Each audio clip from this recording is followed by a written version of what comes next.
If you've been around the indie animation space recently, there's no way you haven't heard of Knights of Guinevere.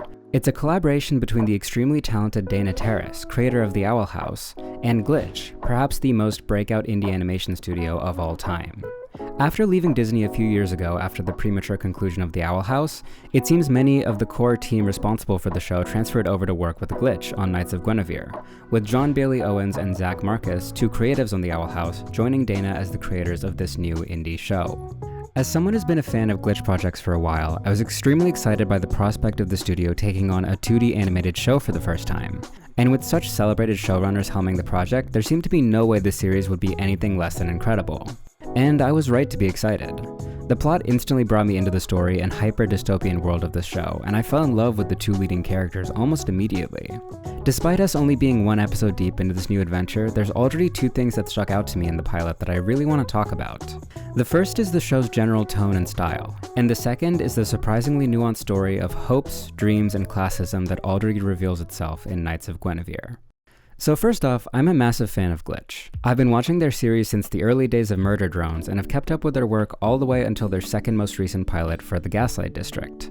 And having seen so much of their recent work and being so into it, I had some fears for how Knights of Guinevere would turn out. After seeing the trailer and pre-interview for the show, the hyper-capitalist dystopia of the world really caught me by surprise. The melding of old Arthurian-inspired mythology and a new age corporate sheen of marketability provided such a stark contrast to the cyberpunk hellscape that seemed to exist alongside it.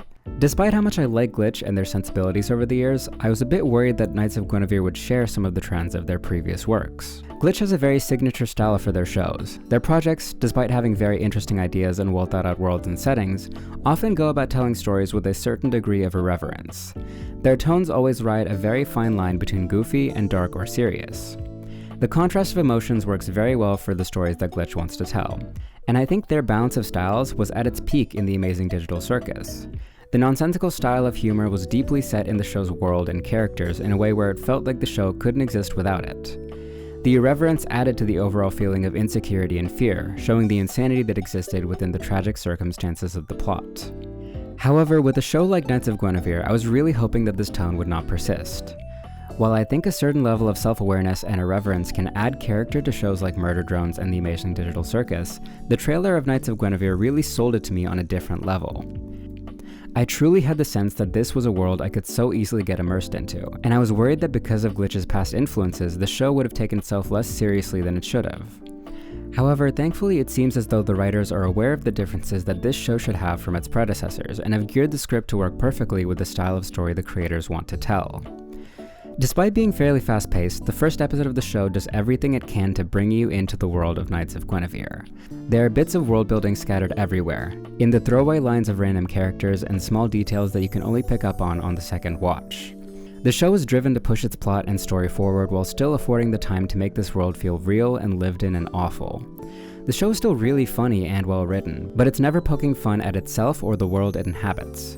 The setting is serious, the plot is serious, there can be moments of brevity and fun, but this world is a terrible and fascinating place that the show refuses to let be taken lightly. Despite this being a Glitch production, it really feels like the creators were allowed to let the show flourish in whatever environment they chose, which is something that I'm really thankful for. The second thing that stuck out to me with this episode was in how quickly and realistically a system of classism was expressed in this world. In the society represented by Knights of Guinevere, there's a very clear social hierarchy, those that are able to afford the luxuries of Park Planet and those who live in its shadow. Thus far, we've mainly been shown the world below, inhabited by those who struggle to make a living in the rust-coated city that fuels the park above. Andy and Frankie are two best friends who live in this underbelly together, both working tirelessly to achieve their dreams. Frankie is a day laborer of sorts, who bounces back and forth between odd jobs such as merchandise production and collecting recyclable trash from the ocean. And Andy is a junior engineer for Park Planet, helping work on developing technologies for the utopian floating city. The first episode puts a lot of focus on the lives of the people living in poverty and the ways they act in order to survive. The most interesting thing depicted, in my opinion, is the discrimination between people of the same social class. Tragedy and hard times are often seen as a uniting force in how they are represented in most media. It should make sense for people to work together in order to raise everyone up. However, in real life, it's a bit more complicated than that. Through polarization, it is increasingly easy for people to blame their bad circumstances on others around them, even those that are in the same predicament as they are. Even a slight difference in identity or prosperity can be a reason for spite, and that harsh but realistic social phenomena is very interestingly depicted in Knights of Guinevere. Despite being someone from the lower city who clearly works herself to the bone just to survive, Andy's labeled as a crownie, a slave of Park Planet.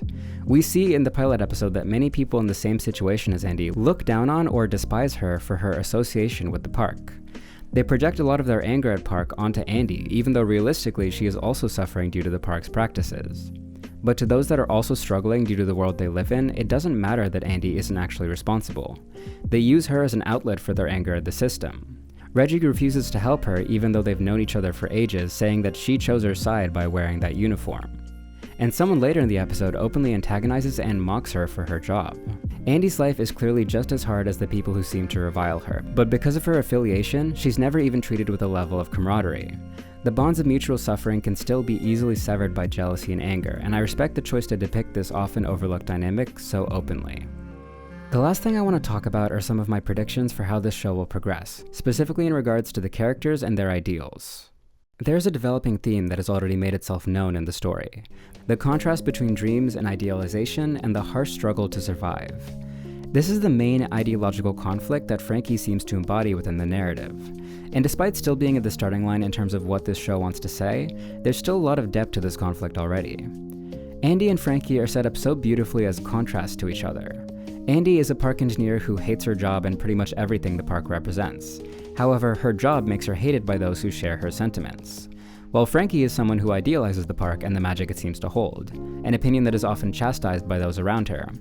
Yet despite her affection for the park, she works menial jobs around the Undercity, unable to join Andy at her job. This theme also connects to the meta-narrative that this show wants to tell, with its overt allusions to Disney properties and practices. Frankie and Andy both embody two opposing sides of the spectrum of thought towards Park Planet, which is basically just Disney. There's Frankie's ideals about the park, the magic she experienced there as a child, and the beautiful things that seem possible through it.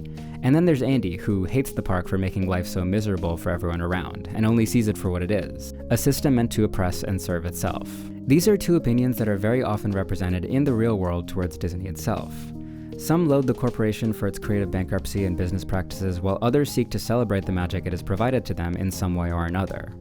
At present, I think the narrative journey for both of these characters will be coming to understand the other side. At some point throughout the story, I expect that Frankie will come to a realization about the darkness at the heart of Park Planet. She'll finally be able to see the ways in which the park is ruining the world and maybe come to put aside some of her positive sentiments towards it. On the other hand, I think that Andy will have a very different journey.